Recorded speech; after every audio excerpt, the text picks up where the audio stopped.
You are listening. Women Up Radio. Good afternoon and welcome to Women Up Radio. Today we're talking about resilience, courage, motivation, and how we can use our strengths to move forwards positively.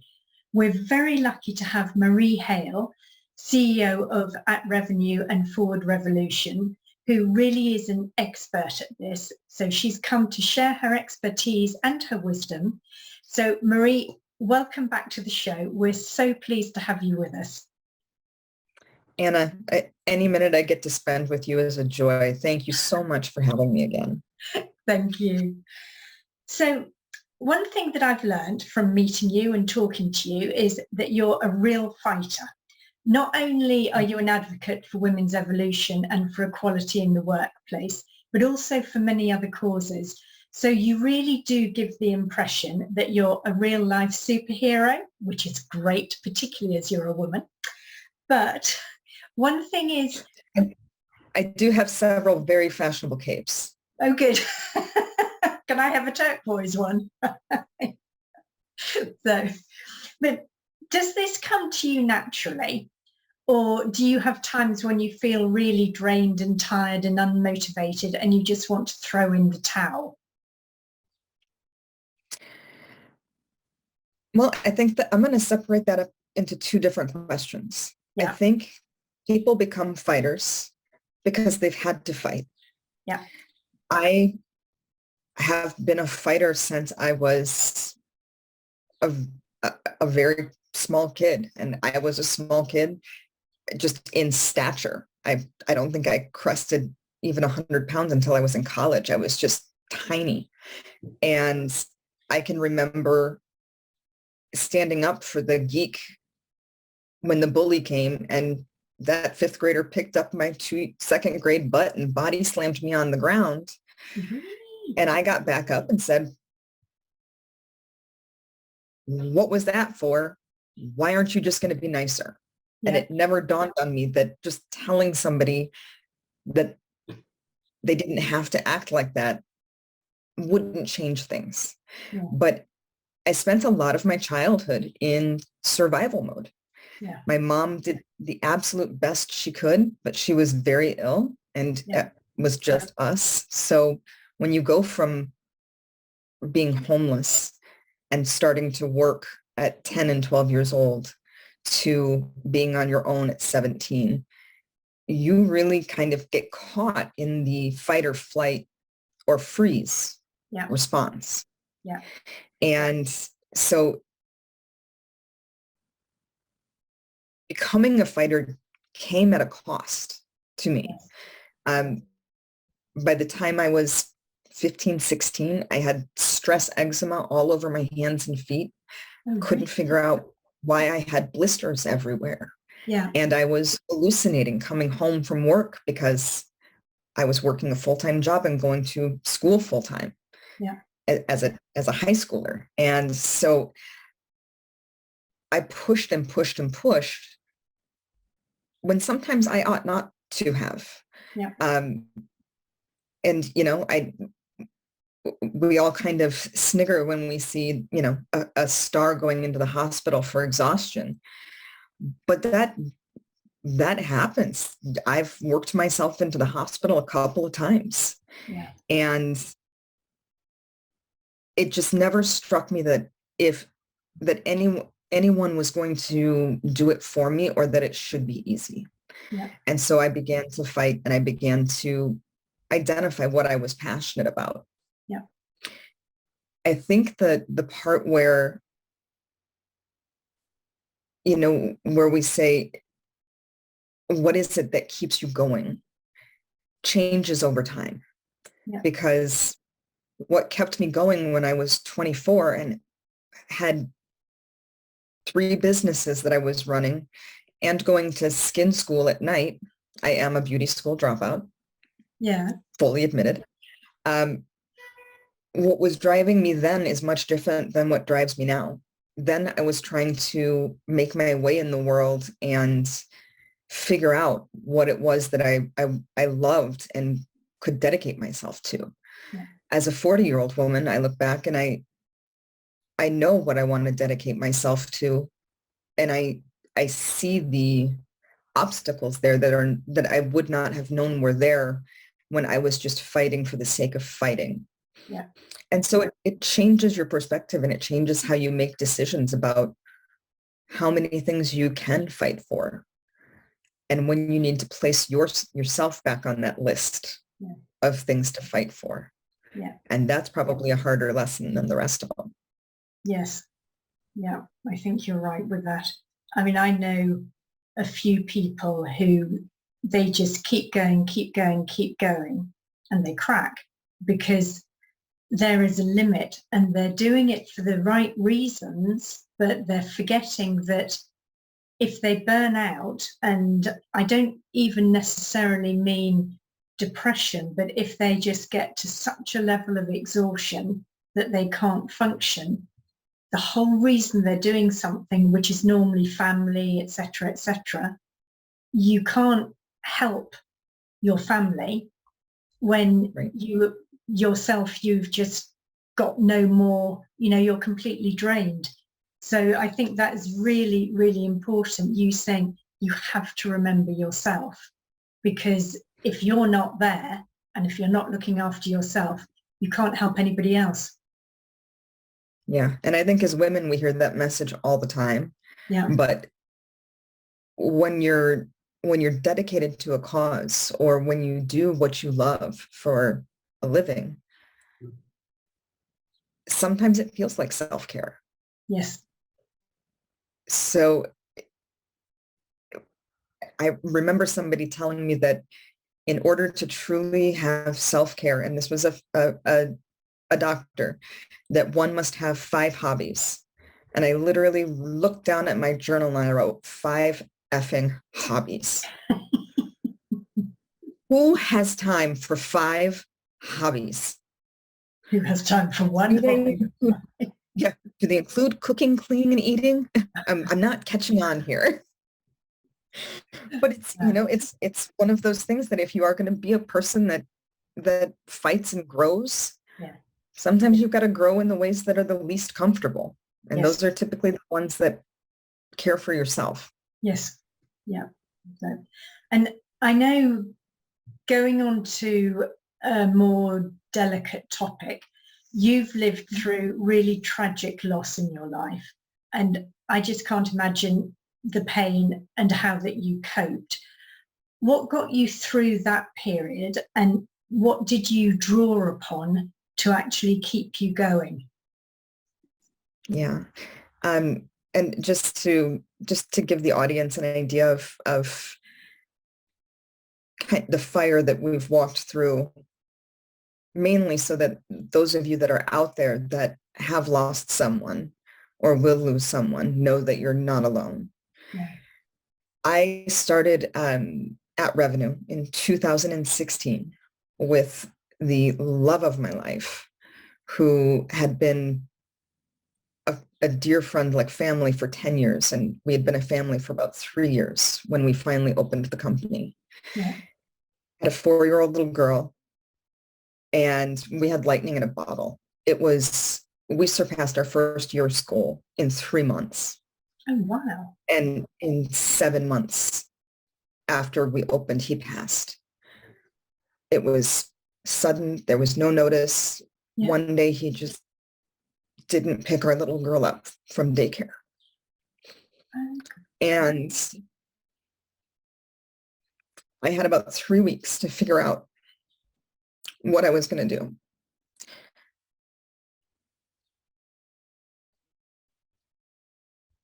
And as I steeled myself to move through that,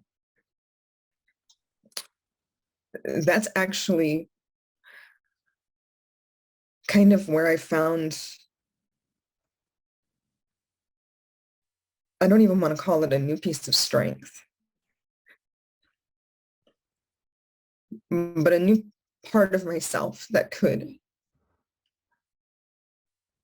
pick up and keep going. Yeah.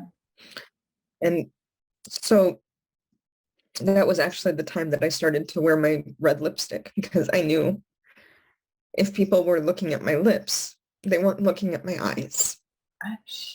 so they wouldn't be seeing them bloodshot and crying. Yeah.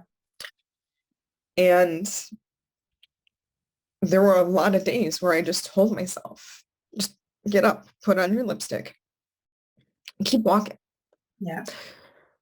And so I'm doing all of this while trying to grieve on brand so that we didn't lose all of our customers because, they could lose their faith in me. There's a million things that could happen. And we had just put every dime we had into this company. Yeah. So with me and a then 5-year-old, I didn't see any other option but to keep walking. Yeah. And I was blessed enough that my best friend, who I met because she was making inappropriate comments in the back of my belly dancing class, came to live with us for 3 days a week and helped me raise my daughter and became our office manager. Oh, right. And she was incredible. And she passed about 16 months after Jim died. And she was 43. Oh, I had no idea. And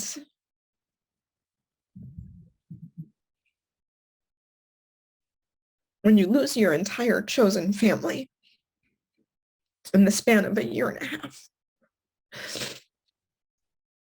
and their fingerprints are all over your company. Yes. There is not one tool or one book that you're going to get your hands on that is going to make that a survivable experience. Yeah. And so what I really started to do was make sure that I was surrounding myself with the right kinds of people. Yeah. I didn't want people around me that would just tell me yes, yes, yes, because, oh, let's take care of the poor widow. I didn't want people around me that were going to be uncomfortable if I needed to cry. Yeah.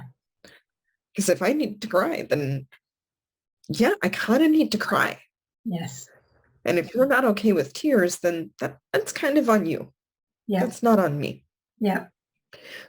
The first thing I really did to think of it as a tactical step was to really create boundaries and parameters for what was allowed in my business and in my life, because I felt very untethered, right? Yeah. And so even in our employee manual, it says tears are okay in this office. Oh, really? 100%. Yeah. And if you're not okay with that, this might not be the fit for you. Yes.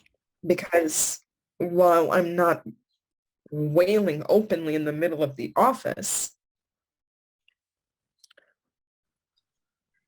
I didn't want to turn off the part of myself that honored them. Yes, you didn't want to deny the respect and the love that existed. Absolutely.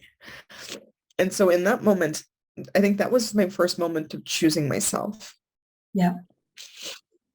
The other thing that was kind of a surprise to me, which it shouldn't have been, is my Franklin Covey.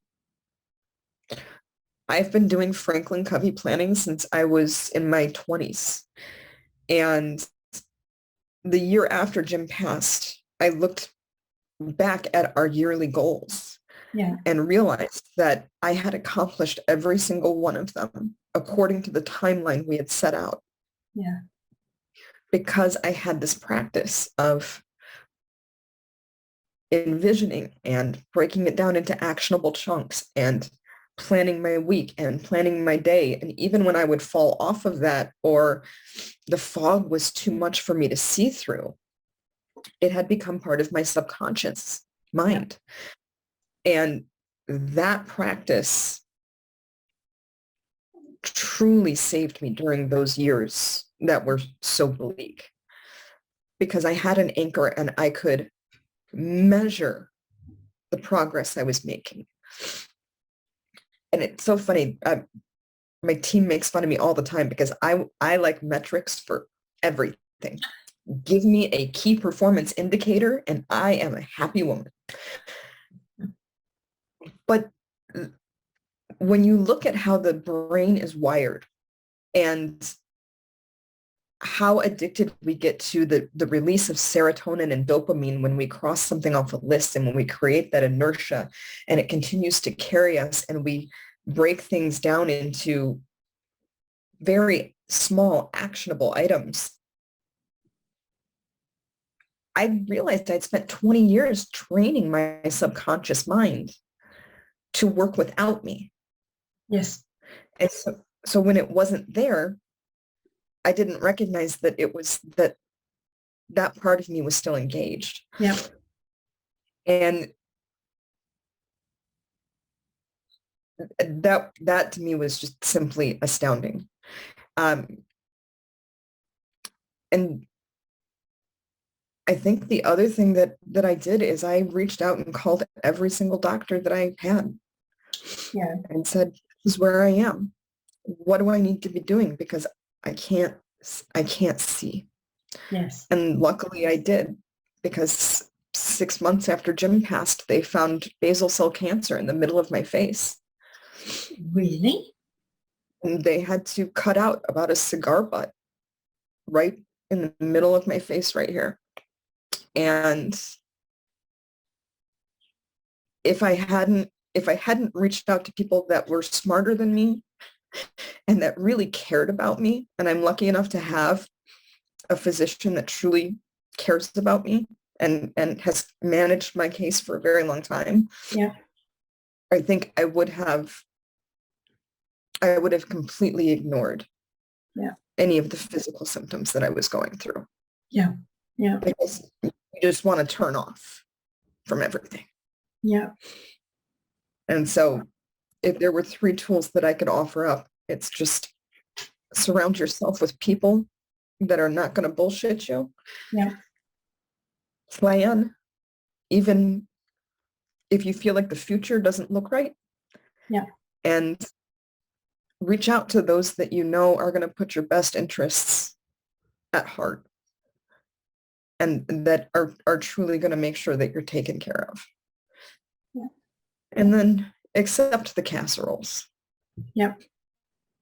But with that, do you think that helps us discover our own resilience and courage? So would you say it's going into survival mode that does it, or is it the fact that you reached out, that you got the support, that emotionally that gave you the strength, or that would give us the strength to become more resilient and have more courage? Because I don't think there are many people that will have suffered as much as you have. It's, very, very tragic to have all of that happen, and you got through it.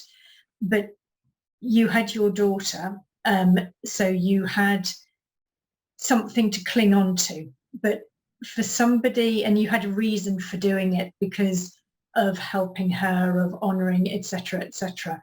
But for people that have got problems, whatever the level, they might be smaller ones, they might be as bad, how can they find that resilience within them?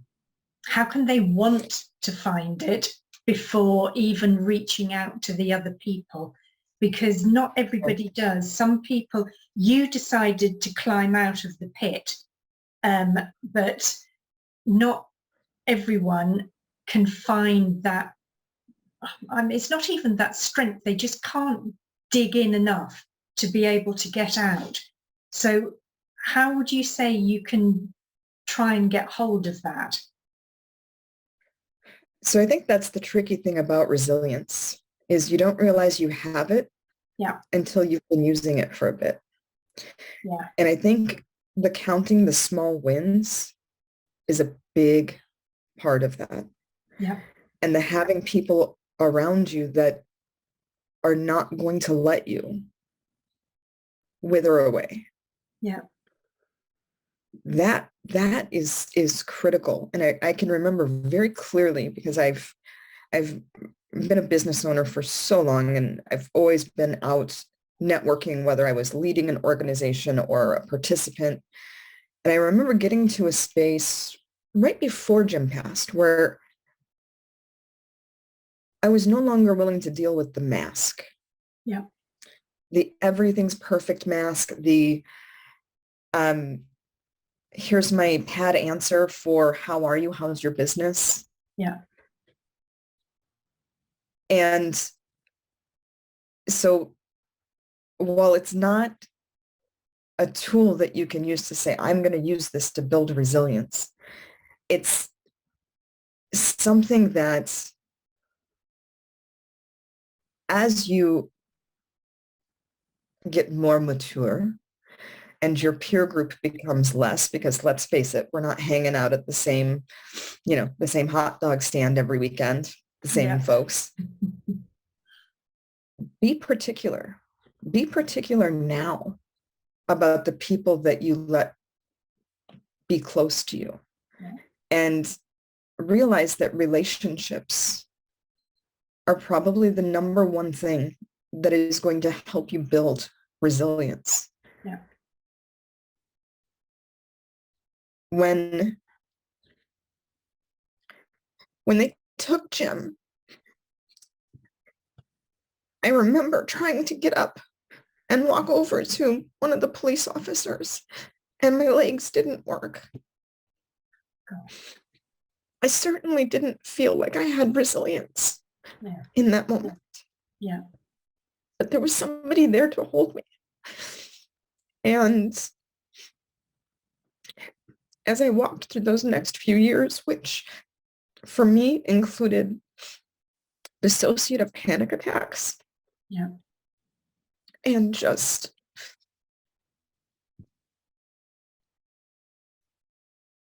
despair,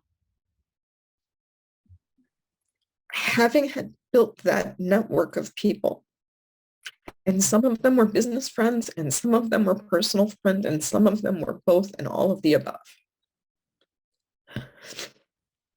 When I was down in the pit,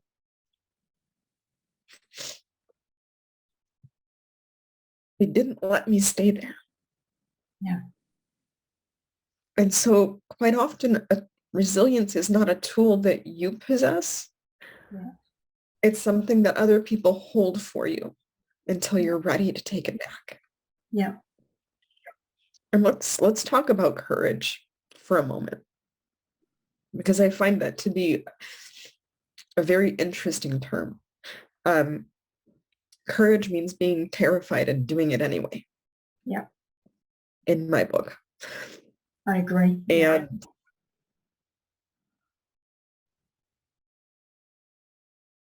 sometimes courage is just getting out of bed. And sometimes it's getting on stage and telling the story of the worst moment of your life. Yeah. So that somebody else might hear it and not feel so alone. Yes. But courage is not something you can really build. Sometimes you just have to jump off the ledge and build your wings on the way down. Yeah. And then trust your people to catch you. Yeah. I agree. It's an incredibly difficult step, but so really part of the courage you had was not just stepping off the ledge and finding the wings, but letting people in, letting them close and not shutting them out, and letting them help you. So not blocking off and being too proud or worried about appearances and things like that, but letting you, the real you, be open and taking their hands and letting them help you up. Yeah. And I will also say that I fought them. Yeah. I fought myself. And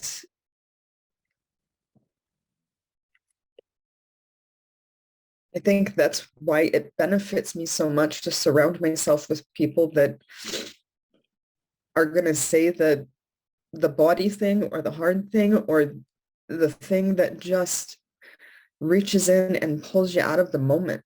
Yeah. I would rather be surrounded by people that are thrilled to be honest with me than placate. Yeah. And that goes for my business and that goes for my personal life. Yeah. And it's not always an easy decision to make, especially when you are a fast processor like I am, and you are a fighter and you are just going to go, go, go. Yeah. To have people that will tell you to slow down. Yeah. Or that you've possibly been in this space for a little bit too long. Yeah. And when I say that, I do want to make sure that I give the caveat that grief is grief and pain is pain. And it is not measured by anybody else but the person that is going through it. Yeah. And you don't have to be on anybody's timeline but yours. Yeah. There were times when I had to have the courage to say, okay, this destructive behavior or this piece that is not serving me, this grief that I'm holding on to, or this sadness or this victimhood is not serving me anymore. Yeah. Because at some point it did serve me and there was a benefit to it. Yeah. Looking that emotion or that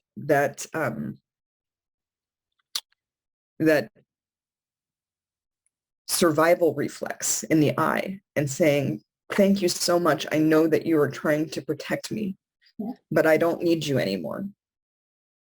Can be a very scary thing. Yeah. Because you're letting your guard and your guardians go. Yeah. But that's something that you almost have to edit all the way through your life. I've seen that kind of head trash stop people from doing everything from loving and being loved to closing a sale or firing an employee that needs to go. Yeah. What is that protection mechanism that's coming up for you? And is it serving you? Yeah. And can you have the courage to just say, thank you, but I've got this. Yeah. I don't need you to be there anymore. Yeah. Yeah, it's very, very strong. I promise I'll stop talking in a minute, but if you have people around you, so if you can see people around you who've got big problems, who've got awful situations, and whether it's at work or in private life, how would you say we can best react to help them find their strengths, to help them build courage, to sort of motivate them, to give them power? Because there's a difference when you yourself are going through something incredibly difficult and when you're the person who's watching, who's close, who's trying to help them for whatever reason. I mean, it may be professional reasons, it may be family, it may be friend, it might just be a complete stranger that touches you and you want to try and do something. What would you say from your experience of everything that's happened? How can we best help other people that we see in situations they're really struggling with, whatever level, Any Yeah, advice on that? absolutely. The first piece is be present. Yeah. Whether that is physically present or emotionally present. It is very rare the person that can show up and be completely in that moment. Yeah. Even if it's just for a few minutes. I think the thing that people want most in this world is for whomever they're with to just be in that moment with them. Yeah. Right? To not have your mind on 85 different things, which, listen, I'm a single mom and a CEO. I've got 30 tabs open in my brain right now that are all fighting for attention. I call it the hamsters doing a kick line. It's a party up there. But when you've got someone who is in that space, being present is going to allow you to tap into your intuition a bit. And one of the hardest things is it is very much kind of built into us to say, what can I do? Yeah. How can I help? And this is excruciating for the person receiving it. Yeah. Because what you've just done is you've given them the task of finding something for them to do so that they can feel better. Yeah. It's exhausting. Yeah. So do that small thing. Come over with dinner. And maybe you ask, maybe you don't. Yeah. Be there for that business girlfriend phone call when they need to scream and cry and get back to it. Yeah. Be vulnerable too. Because you can't truly connect with another person unless you're going to show up completely. Yeah. And that does not mean comparing the death of your cat to the death of somebody's spouse. Yeah. Don't do that. But be there and be ready to listen and ask permission to say the hard things. Yeah. If you've got their permission, the worst they can say is, I don't want to hear that, or I'm not going to answer that question. Yeah. But glossing over it, making it feel like everything's okay, or giving them extra chores is not going to pull them out. Yeah. Because the last thing that you need to have is patience. It is not going to be on your timetable. Yeah. Nor is it going to be the way that you thought it would happen. Yeah. Because it is their journey. And that takes some pretty good relationship skills. Yeah. But we do a lot of talking about space holding, right? It's a very popular term here in the States. And there are many times when people need to be heard, people need to be held, yeah. People need to be just honored that it's okay where they are. And people need to feel the hurt so they can let it go. Yeah. You can be okay with those things. That's all you need to show up with.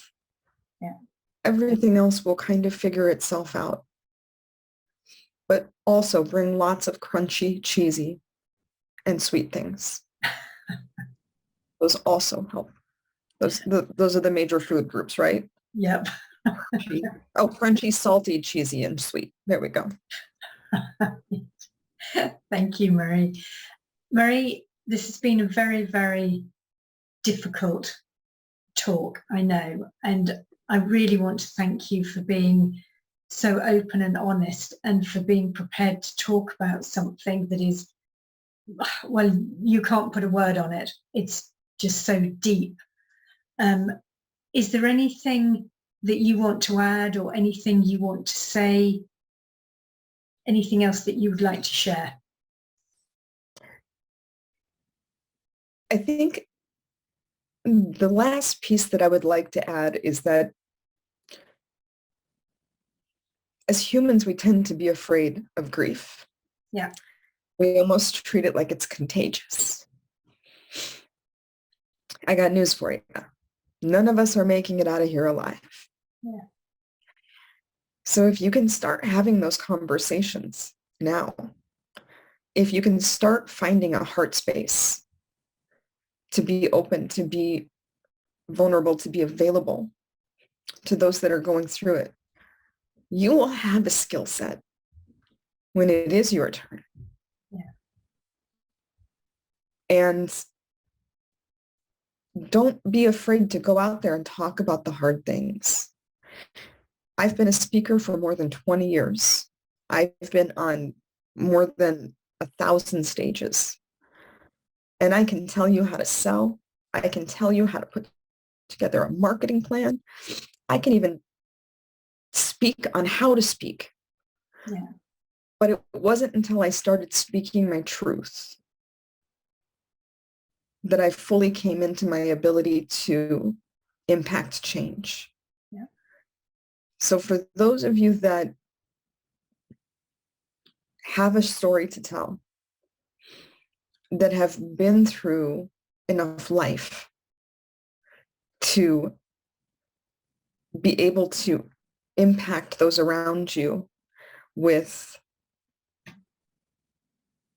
not necessarily a story of resilience, because I will tell you that this was not a smooth path. I did not Jackie O my butt all the way through this. Yeah. But if you have that in your heart, and if you have that ability to share, absolutely connect with us. We put a lot of speakers on stages that share impact stories. Yeah. Because there is always one person in the room that needs to hear your story or your speech the way that you say it that day in order for it to impact their heart. Yeah. And cause change. Yeah. And the more change agents we put out into the world, the more we're going to create a universal resilience. Yeah.